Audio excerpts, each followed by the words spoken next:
Hi guys, for today's video, ayan, mag-ano lang tayo. Kasi may mga binili kong mga dried dessert, like mango with salt and chili.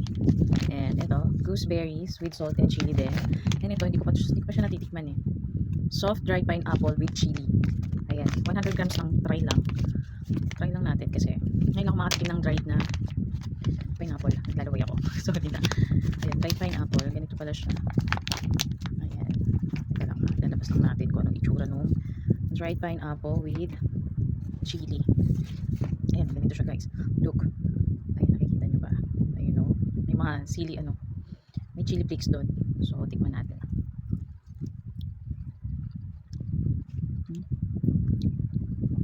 Lasang-lasa yung pineapple niya. Pero yung chili, hindi masyado. Pero masarap. Masarap siya. Try natin yung dried gooseberry. With ano din to. Ayan.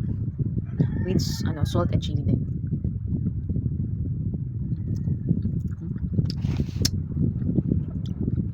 Itong pineapple matamis.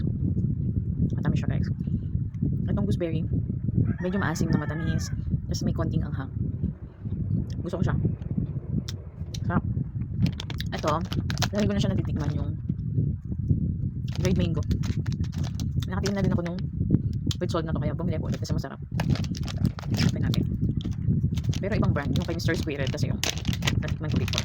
Ito, 3F food. With, ayan o, malaki pa ng mga chili flakes niya.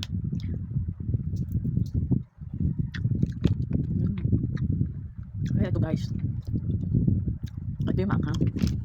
Kasi maanghang talaga. Sarap. Sarap. Kung gusto nyo na ito guys, itong mango with chili, salt and chili, tapos itong dried pineapple, saka itong gooseberry, ilalagay ko yung link dyan sa comment section.